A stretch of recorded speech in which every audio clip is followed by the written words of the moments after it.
My hand hovers over the brass doorknob, cold metal, smooth from decades of palms pushing through. I should knock. I should announce myself, like a proper daughter returning home, at 9:47 on a Tuesday night. But I hear laughter inside the drawing room. The expensive kind. The kind that comes after the third pour of scotch that costs more per bottle than most people's mortgage payments. My father's voice cuts through first. Rich. Confident. The voice he uses when he's about to close a deal or ruin someone's life. Sometimes both at once. Another round, gentlemen. Glass clinks. Ice rattles. Sloane's laugh follows, sharp and bright. I know that laugh. She saves it for moments when someone's about to get destroyed and doesn't know it yet. I've heard it directed at opposing counsel. At nurses who displease her.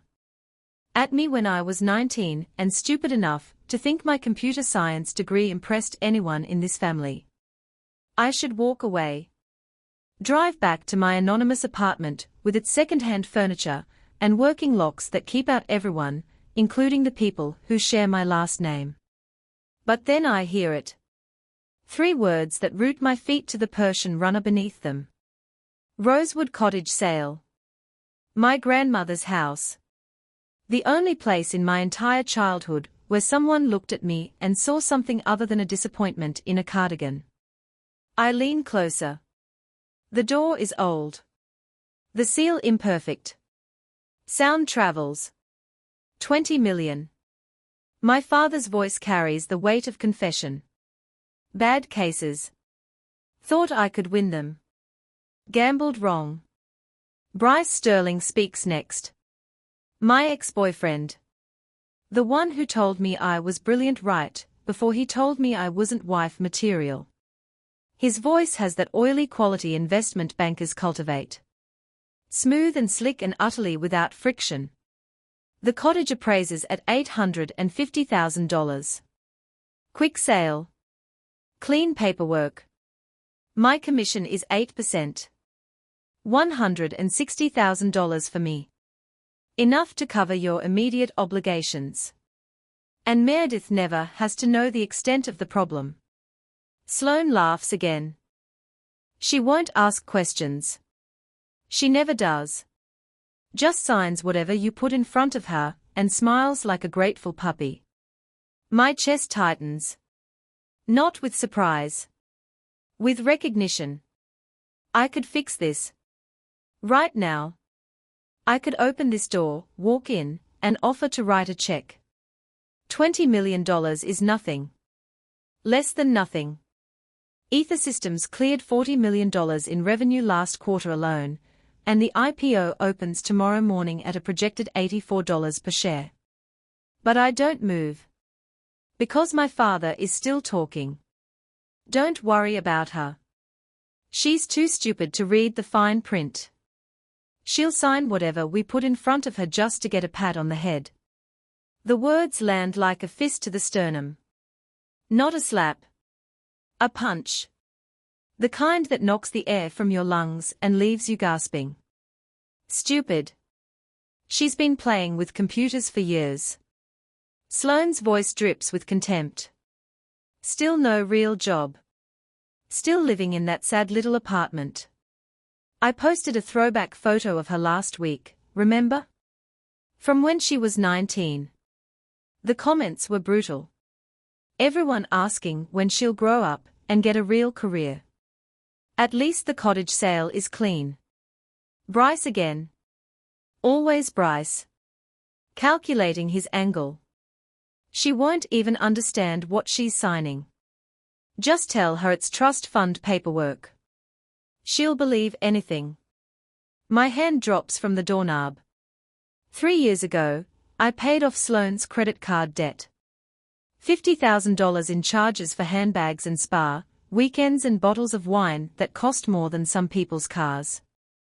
I did it anonymously through a shell company, because I knew if she discovered I had money, she'd never stop asking for more. I thought I was protecting her. Protecting all of them. Silent protector. That's what my therapist called it before I stopped going to therapy, because sitting in an office talking about my feelings felt like admitting defeat. I protect people who don't protect me back. I sacrifice for people who see sacrifice as weakness. My grandmother knew. She tried to tell me, sitting in the kitchen at Rosewood Cottage when I was 16, teaching me to code on her ancient desktop computer that took 5 minutes to boot up. You're worth more than their approval, Mary. I didn't believe her then. I wanted to, but I didn't. Now, standing in this hallway, with my family's laughter echoing through the door, I feel something shift. Something cold and clean and sharp. They don't misunderstand me. They despise my intelligence because it threatens their control. I turn. My footsteps make no sound on the runner as I walk back down the hallway, through the foyer, out the front door. Kalen stands beside my car, his posture military straight despite the late hour. He's been my head of security for 3 years. Knows exactly who I am and what I'm worth. Never told a soul. He opens the back door without a word. I slide into the leather seat. The door closes with a solid thunk that sounds like a vault ceiling.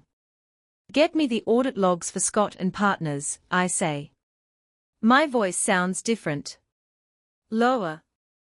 Colder. Tonight. Kalen's eyes meet mine in the rearview mirror. For 3 years, I've been the polite boss who says please and thank you and apologizes when I ask him to work late. He sees something different now. Yes, boss. The engine starts. We pull away from the estate, from the people inside who think I'm too stupid to read fine print, too weak to understand what they are doing to me. They are wrong. And in 24 hours, they are going to realize exactly how wrong they've been. The 4-season suite costs $8,000 a night. I'm not staying here for the I'm here because the walls are soundproof, the internet connection runs on dedicated fiber, and nobody from my family would ever think to look for me in a hotel that requires a black card just to book a room. It's 2:30 inches the morning. 3 monitors glow blue across the mahogany desk, each one displaying a different layer of Scott and Partners' financial infrastructure.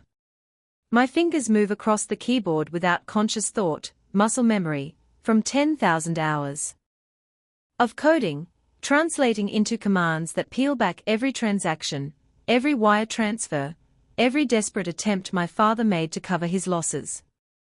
Ather Systems provides cybersecurity to his firm, has for 2 years. He doesn't know that. Doesn't know that every email, every financial record, every panicked message to his accountant flows through servers I control. He called me stupid. I pull up the first document. A case file from 18 months ago. Richard Scott. Representing a pharmaceutical company against a class action lawsuit. The opposing counsel had documentation. Witnesses. Momentum. My father bet $6 million on a settlement that never came. Lost everything. Next file. Another gamble. Another loss. The pattern emerges like a fracture spreading across glass. $20 million. Gone? Not stolen. Not embezzled. Just arrogant, reckless decisions, made by a man who believed his charm could override facts. I open Sloane's financial records next. Her surgeon salary is substantial. $280,000 a year. Should be enough for anyone. Except she spends $580,000 annually. Designer clothes. Luxury vacations. A wine collection that costs more per bottle than I paid for my first car. She's been bleeding money for years, using credit cards like they are somehow disconnected from reality, from consequence. I find the email thread buried in her personal account. Subject line. The Mary problem. My stomach clenches, but I open it anyway. Sloane to Richard. 3 months ago. We need to activate the family ATM before she figures out she has options. Richard's response. She won't figure it out. She's too busy playing with computers. Sloane again. The cottage is the play. Sentimental value. She'll do anything to keep it. We frame it as helping her. Take what we need. Move on. 3 months. They've been planning this for 3 months. I screenshot everything. Every email. Every transaction. Every lie they told themselves about who I am and what I'm worth. My phone buzzes at 3.15. Preston Vance. The only person outside my security team who knows the truth. You should be sleeping, I say. So should you. His voice carries that particular strain of someone who's spent the last 48 hours preparing for the biggest financial event of his career. The Ether IPO is tracking to break records. Less than 24 hours until bell. I know. Do you? He pauses. I hear him moving, probably pacing his office. Preston doesn't sit still when money is on the line. Because if you don't legally sever your finances before market open, their debt becomes your liability. California family law is not your friend here. The words hit like cold water. I knew this. Somewhere in my brain, I knew this. But hearing it stated plainly, hearing the timeline compressed into hours instead of abstract future consequences, makes it real. How bad? I ask. $20 million in debt against $2.8 billion in assets. The creditors will come for you the second your net worth goes public. They'll argue familial responsibility, shared household history. You'll spend years in litigation, even if you win. I close my eyes. The monitors paint blue shadows across my eyelids.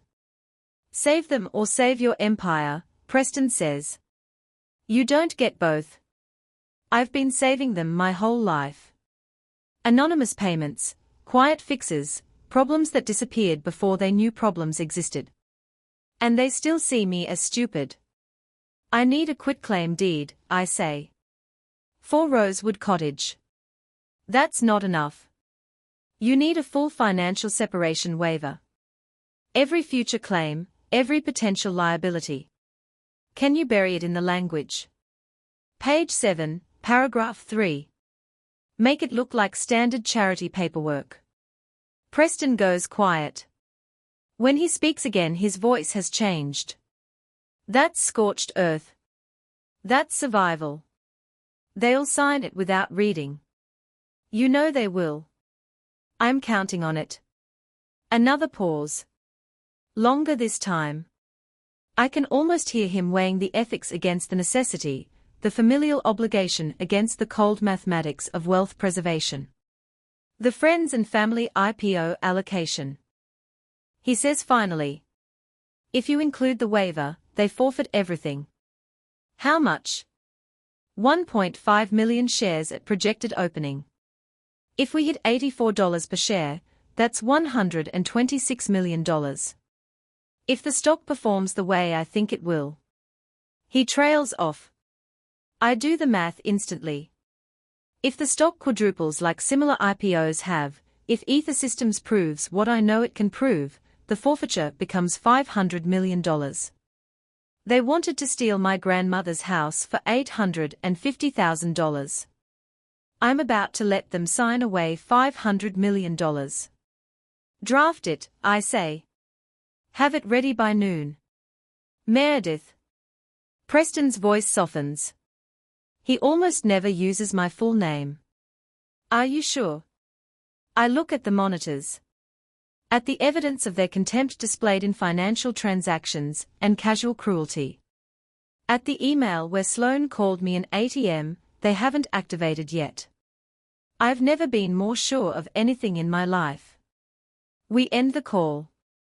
The suite falls silent except for the quiet hum of electronics and my own breathing.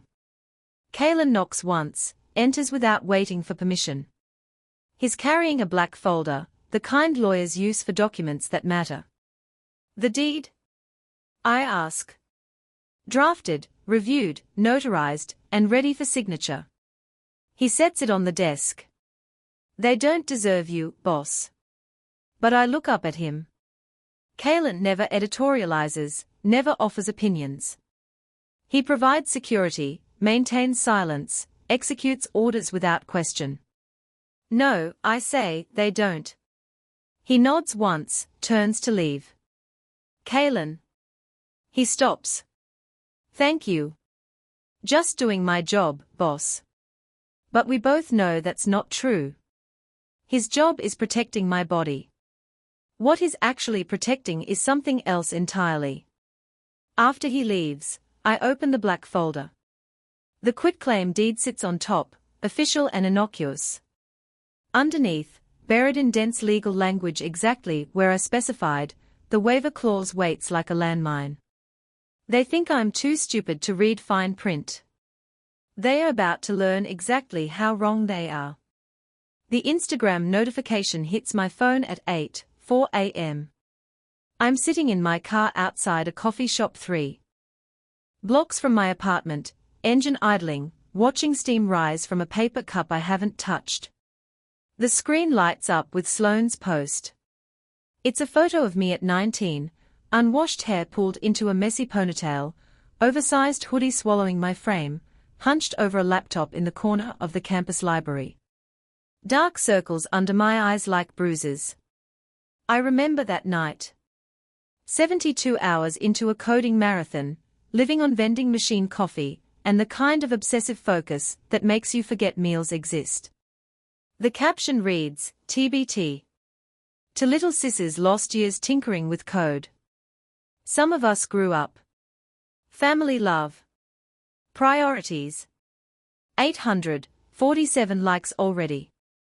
I scroll through the comments, each one a small knife sliding between ribs. When will she get a real job? Such a disappointment to the family. Richard and Sloane turned out so successful. What happened to this one? My Aunt Margaret always quick to perform concern, praying for her to find her path. Cousin David, who borrowed $5,000 from me 2 years ago, and never paid it back. Maybe it's time for an intervention. 200 comments, all of them seeing exactly what Sloane wanted them to see. The failure, the embarrassment, the family burden who never grew up. I set the phone face down on the passenger seat. My coffee has gone cold. They are softening me up. Making sure I'm wounded and desperate when I walk into that library at 3:00. Making sure I'm grateful for whatever scraps they offer. Even if those scraps are my own grandmother's house, the cruelty is precise. Surgical. Sloane learned it in medical school, probably. How to cut exactly deep enough to cause maximum pain without quite killing the patient. I drive to Rosewood Cottage alone. The gate is unlocked. It always is. My grandmother never believed in keeping people out, which is probably why she left the house to me instead of to my father, who would have installed security systems and cameras and motion sensors that would make Fort Knox jealous. The gravel driveway crunches under my tires. I park in the same spot I always do. Beneath the oak tree my grandmother planted when she was 23 and newly married. Back when the world was smaller and promises still meant something. The house looks tired. White paint peeling near the roof line. Shutters that need replacing. The front steps sag slightly in the middle from decades of footsteps. But the bones are good. Solid. The kind of construction they don't do anymore, when people built things to last instead of building them to sell. I let myself in with the key I've carried for 8 years. The one my grandmother pressed into my palm the summer before she died, closing my fingers around the brass teeth like she was passing on something more valuable than metal. This is yours, Mary. Not your father's. Not Sloane's. Yours. Don't forget that. I didn't understand then. I thought she meant the key. Now I know she meant the belonging. Inside, the air smells like dust and old wood and the ghost of her lavender perfume. I run my hand along the banister, feeling the grain beneath my palm. Smooth in some places, rough in others. Honest wear from honest use. Her needlepoint still hangs in the hallway. A quote from Virginia Woolf. A woman must have money and a room of her own. She stitched that when she was 67. After my grandfather died and left her financially independent for the first time in her life, she hung it in the entryway like a declaration of war against anyone who thought widows should be grateful and quiet. I walk through the room slowly. Kitchen with its yellow tiles and the chip in the counter where I dropped a cast iron skillet when I was 12. Living room with the fireplace that actually works, unlike the decorative gas logs at my father's estate. The reading chair by the window, cracked leather that mold to her body over 40 years of books and afternoon light. I sit in that chair now. The photo albums are still on the side table. I don't open them. I know what's inside. My grandmother and me. Hundreds of pictures spanning 18 years. Her teaching me to garden, to cook, to code on that ancient desktop computer she bought at a yard sale because she believed technology was power and girls needed power. Not a single photo includes my father or Sloane, unless it's a formal family portrait where everyone's smiling and lying. She knew. Even then, she knew. I was always the giver. The one who showed up with groceries when she had the flu, who fixed her computer when it crashed, who sat with her during her last month, when the hospice nurse said she had days left and everyone else had better things to do. Sloane came twice. My father didn't come at all. And when she died, they cried at the funeral. Loud, performative grief that made the other mourners pat their shoulders and murmur condolences. They wore black and dabbed at dry eyes and accepted sympathy like they'd lost something irreplaceable. Then they tried to sell her house 3 months later. I pull out my phone. Sloane's post has crossed 1,000 likes now.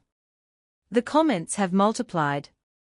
My phone buzzes with texts from distant relatives I haven't heard from in years, all of them concerned, all of them ceasing my father like I'm a problem that needs managing. The cruelty was designed. Calculated. They want me desperate and ashamed when I sign those papers at 3 o'clock. They want me so grateful for their attention that I don't ask questions. My grandmother's voice echoes in my head, clear as if she's sitting across from me. The house is wood and stone, Mary. Your dignity is what matters. I hear gravel crunch outside. Footsteps on the porch. The door opens without knocking. Kalen fills the doorway. A black folder in his hands. He's wearing his standard uniform. Dark suit, no tie, expression that gives away nothing. But his eyes are different today. Softer. Almost apologetic. The final documents, boss. He sets the folder on the side table. Everything's ready. I don't open it. I know what's inside. The quitclaim deed. The waiver. The trap that looks like surrender. He doesn't leave. Just stands there, hands clasped behind his back, looking at the needlepoint on the wall. They don't deserve you. His voice is rough, unused to emotion. Your grandmother would be proud of what you've built. Something in my chest loosens. Not much, just enough to breathe. Thank you. He nods once and leaves.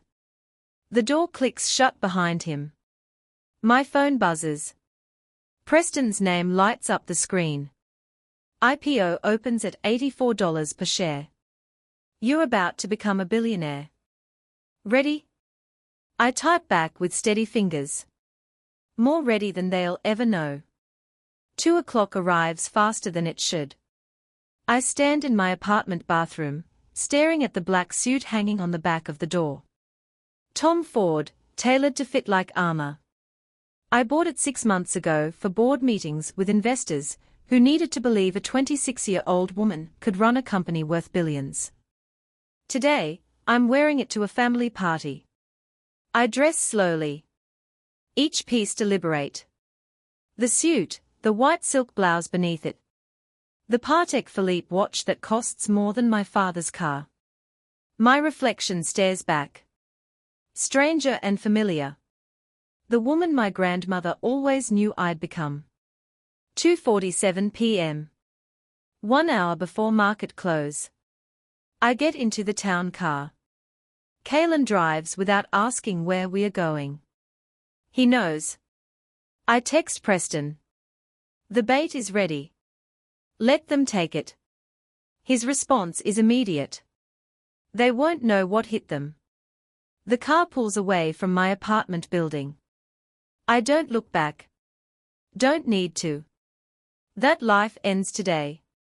I'm not going to a party. I'm going to a negotiation.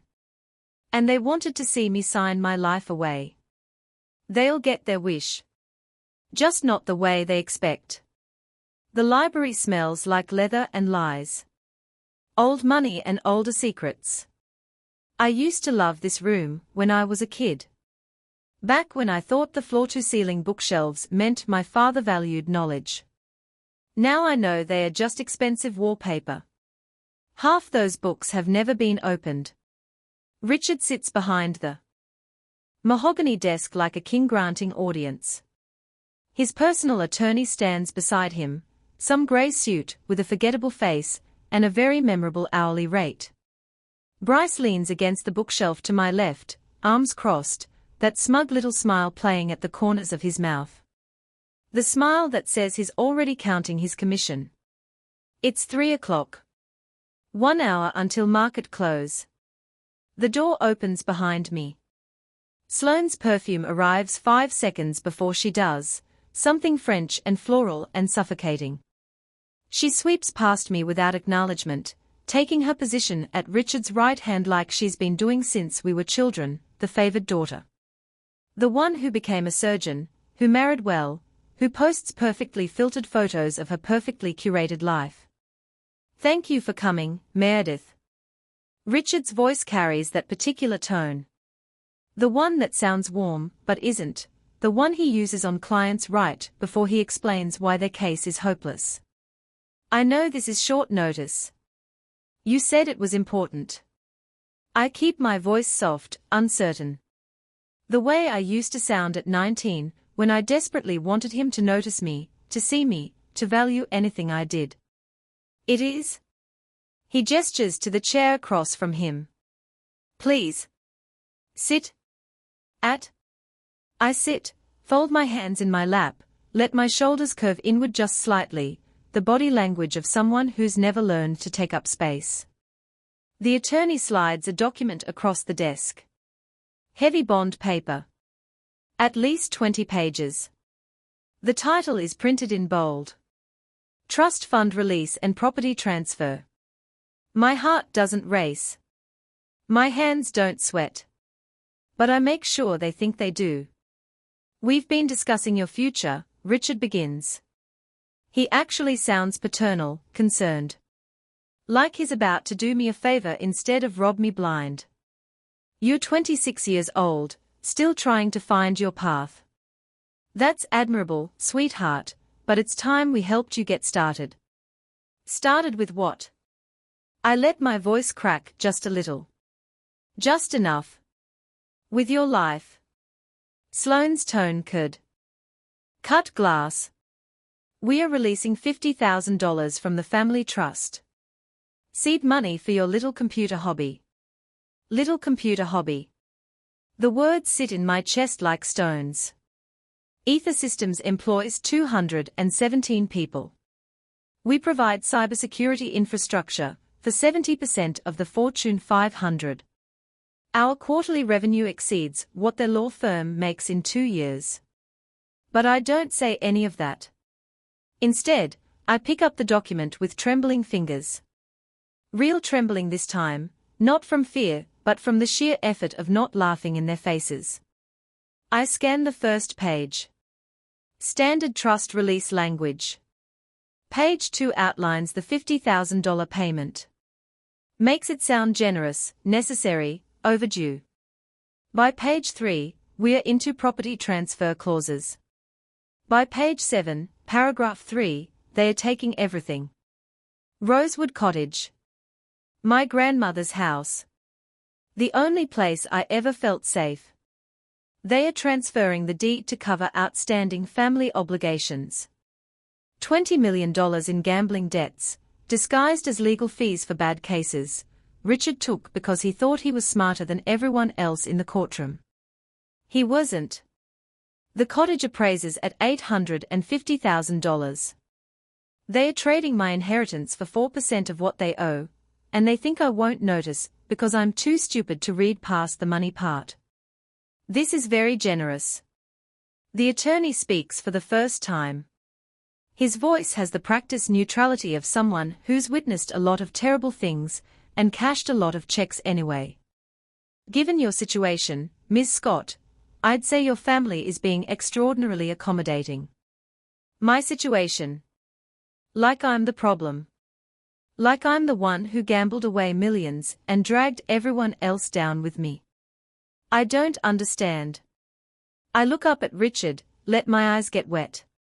Not crying, just on the edge of it. Why the cottage? That's Grandma's house. Was her house. Sloane's already bored with this conversation. Her phone sits on the desk in front of her, Instagram open. Ready to document my breakdown for 15,000 followers. She's been dead for 3 years, Mary. You? Can't even afford the property taxes. But I could figure something out. My voice goes higher. Desperate. Please, Dad. It's all I have. You'll have $50,000. Richard checks his Rolex. 3 to 17, he's getting impatient. That's more than most people your age have managed to save. You should be grateful. Grateful. The word tastes like poison. Can't we find another way? I'm pleading now. Full performance. I could get a job. A real job. I could help pay off the debts myself. Bryce actually laughs. Doing what, Meredith? You've been coding in your apartment for 6 years. No publications. No portfolio anyone's seen. No professional network. The market's brutal right now. You'd be lucky to land an entry-level position. It's better this way. Sloane doesn't even look up from her phone. You can't afford the upkeep anyway. No real income. And honestly, living in the past isn't healthy. You need to move forward. I found a buyer who'll preserve it, Bryce adds. You should be grateful someone wants it at all in this market. The attorney taps the signature line on page 19.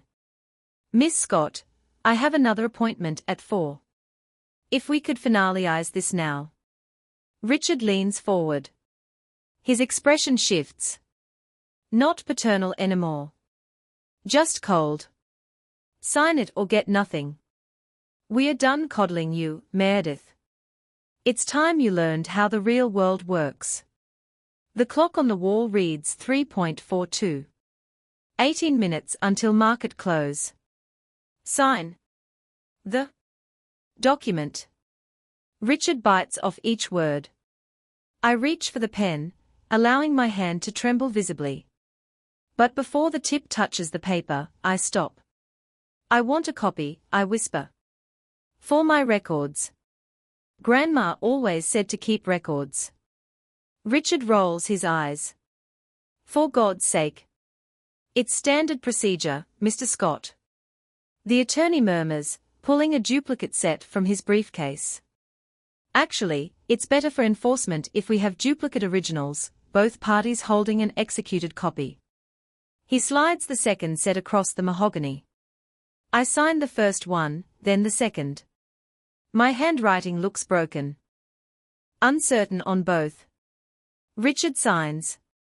The attorney notarizes both stacks with efficient, heavy thunks of his stamp. Happy.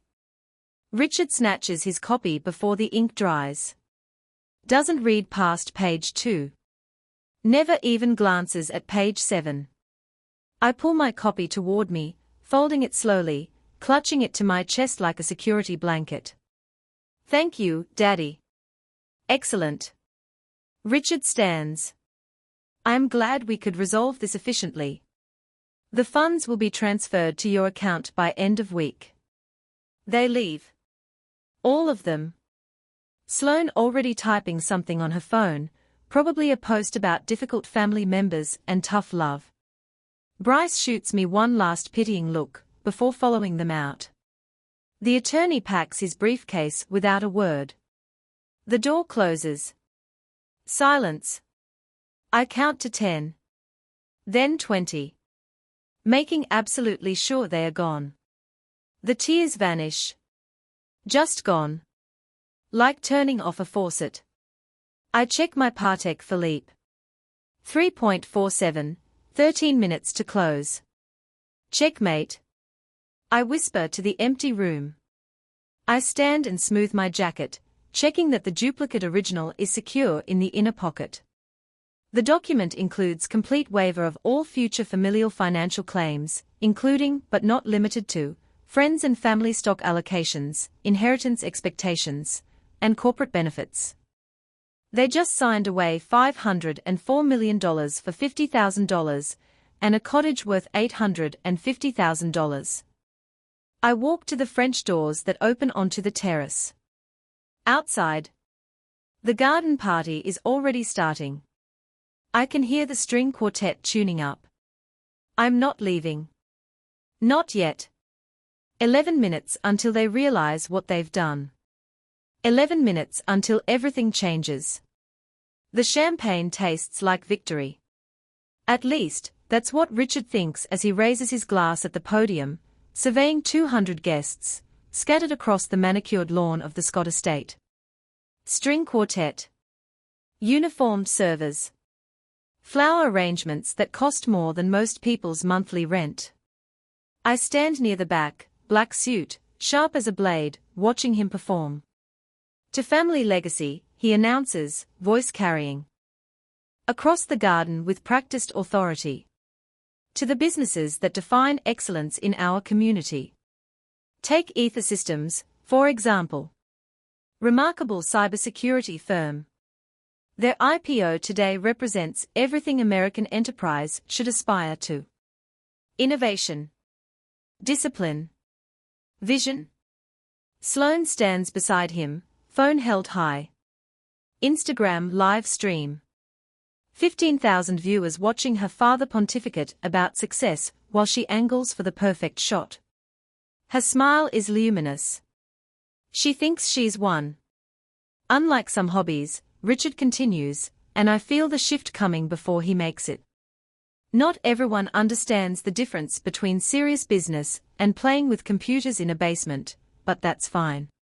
The world needs all types. EV. Polite laughter ripples through the crowd. Several guests glance my direction. I don't flinch. 4 p.m. exactly. The closing bell rings somewhere in Manhattan, and the universe tilts on its axis. Bloomberg terminals throughout the party erupt simultaneously. Sharp electronic chimes, guests' phones buzzing in pockets, clutches, jacket linings. The string quartet falters mid-phrase as musicians check their devices. What the hell? Someone mutters near the bar. The murmurs start low, building like a wave gathering strength. AET up 400%. Ether Systems IPO closed at $336 per share. That's impossible. The opening was $84. Richard keeps talking, oblivious. Still mid-sentence about family values and business acumen. Still performing for an audience that's no longer listening. Preston Vance steps forward from the crowd. Tailored grey suit. Sec S1 filing printed and bound in his hands like scripture. He moves with the quiet confidence of someone who's closed billion-dollar deals before breakfast. Ladies and gentlemen. His voice cuts through Richard's speech without raising in volume. I apologize for the interruption, but I believe some clarification is needed. Richard stops, confused, annoyed. Preston, this isn't the time. I'd like to introduce the founder and CEO of Ether Systems. Preston turns, extends his hand toward me. M.J. Scott, who's been operating under her initials for privacy. Silence crashes over the garden like a physical force. 200 faces turn toward me. Mouths open. Eyes wide. The kind of stunned recognition that happens when reality rewrites itself in real time. Richard's face drains of color. All that expensive, Scotch-fueled confidence evaporating as his brain catches up to what his ears just heard. M.J., someone whispers. Meredith. Jane. I don't move. Don't speak. Let them process. Sloane's phone drops 3 inches before she catches it. The live stream wobbles, captures her expression perfectly. Mathematical horror beginning its slow crawl across her features. Richard recovers first. Of course he does. Decades of courtroom performance taught him how to pivot when the case turns against him. My daughter. He rushes toward me, arms spread wide for an embrace. I always believed in her vision. I always knew. I step back. One clean movement. His arms close on empty air. He freezes, recalculates, pivots again. Turns to Preston. The friends and family IPO allocations. We should discuss those. I'm sure Meredith has reserved shares for her family. Haven't you, sweetheart? Sloane's fingers fly across her phone screen. I can see the calculation happening in real time. $336 per share, multiplied by whatever allocation she thinks she deserves. Her eyes glaze with the kind of greed that makes people stupid. Bryce Sterling stands near the fountain. Frozen. His investment banking brain doing the math differently. His commission on the cottage sale. Pocket change. Nothing. Less than nothing compared to what he just realized he lost. I reach into my jacket. Pull out the document I folded and tucked away in the library 13 minutes ago. The duplicate original. About those allocations, Father. My voice carries. Calm. Clear. The voice I use in board meetings when I'm about to fire someone who thought they were indispensable. The garden goes silent again. Even the string quartet stops pretending to play. There's a clause in the document you signed. Page 7, paragraph 3.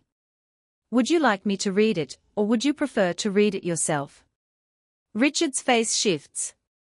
Confusion to concern to dawning comprehension. What document? The one you witnessed at 3:47 p.m. The trust fund release and property transfer. The one you were so eager to have me sign that you didn't read past page 2. I unfold the paper.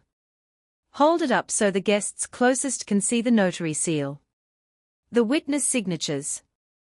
Richard's own attorney's stamp at the bottom.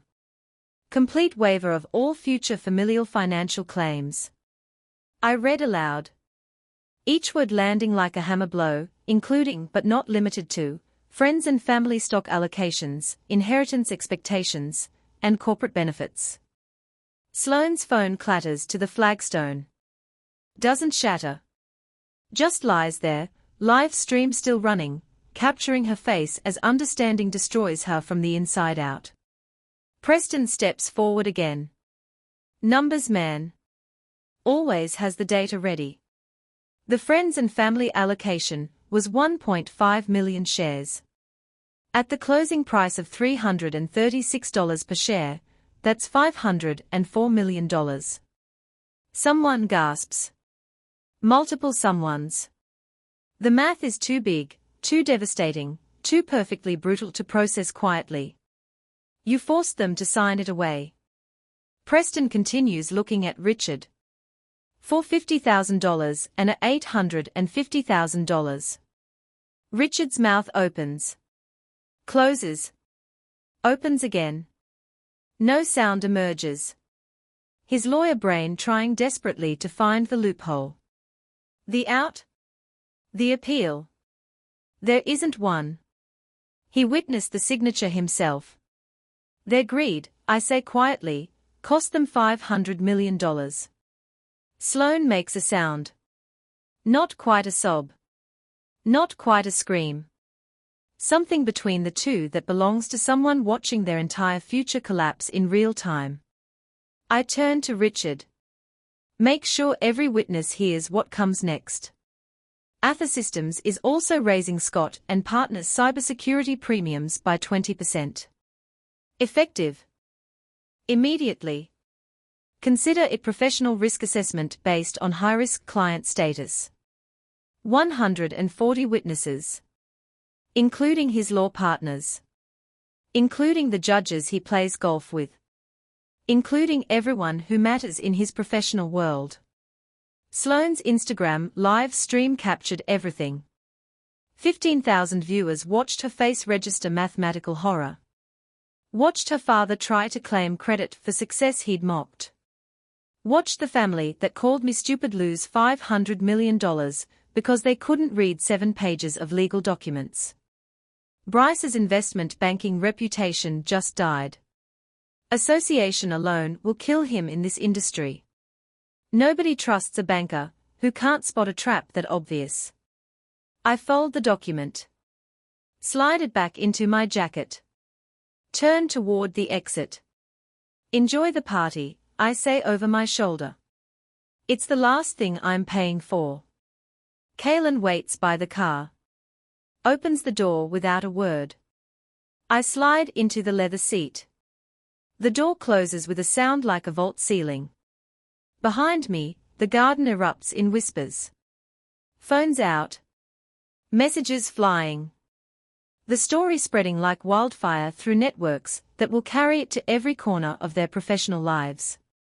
The car pulls away from the estate.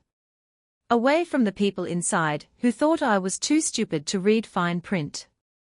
They were wrong. And now everyone knows exactly how wrong they've been. 3 days later, the Wall Street Journal sits folded on the leather seat beside me. I don't need to open it again. The headline is burned into my vision. Mystery CEO MJ Scott revealed as 26-year-old tech prodigy. Forbes put my net worth at $2.8 billion. They are conservative. My phone hasn't stopped buzzing since dawn. Interview requests from Bloomberg. CNBC. TechCrunch. Acquisition offers that start with 9 figures. Investor meetings that would have made my father weep if he understood what they meant. He doesn't. He never will. The SUV glides through morning traffic at 8 a.m. Kaylin silent behind the wheel. My first board meeting as publicly known CEO starts in 90 minutes. 3 acquisition targets on the agenda. Expansion plans that will double our cybersecurity footprint within 18 months. But first, there's other business to handle. My phone vibrates. Email notification from Willow Holdings LLC, the shell company I established 6 months ago, when I first suspected my family might try something desperate. Subject line, property transfer complete. Rosewood Cottage is mine. The bank was happy to sell the mortgage note holding the cottage as collateral, a clean transaction, cash for debt. Since Richard's ownership was contingent on the contract he violated, I am now the creditor holding the keys. I tap open the attached property inspection report. Richard and Sloane have been using my grandmother's house for storage. Valuable antiques, they claimed when they moved their things in last spring. The inspector's photos tell a different story. Reproduction furniture from discount warehouses.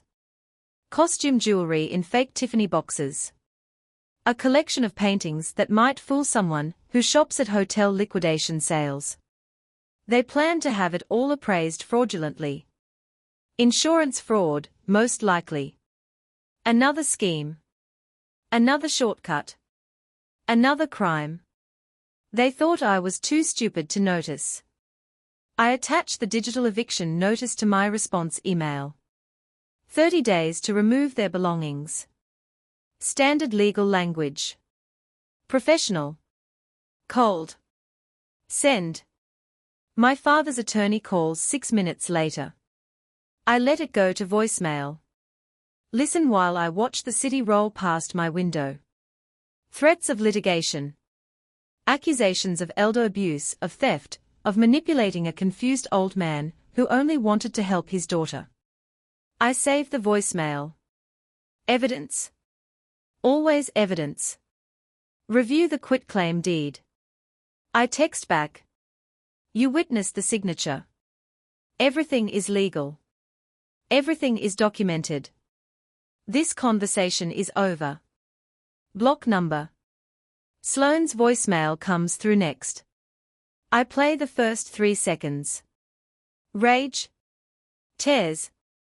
Something about betrayal and family, and how could I do this to them after everything they've done for me? Delete. Don't need to hear the rest. Bryce texts. Can we talk? Block. Delete. Gone. The family group chat sits at the top of my messages. 17 unread texts since last night. Richard. Trying to explain, to justify, to manipulate.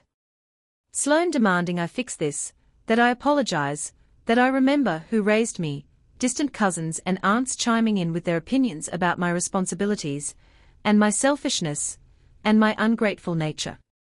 I delete the entire thread without reading past the previews. Then I change my phone number. The process takes 4 minutes. Preston gets the new one. Kaylin already has it. My executive team will receive it this morning with strict instructions about privacy protocols.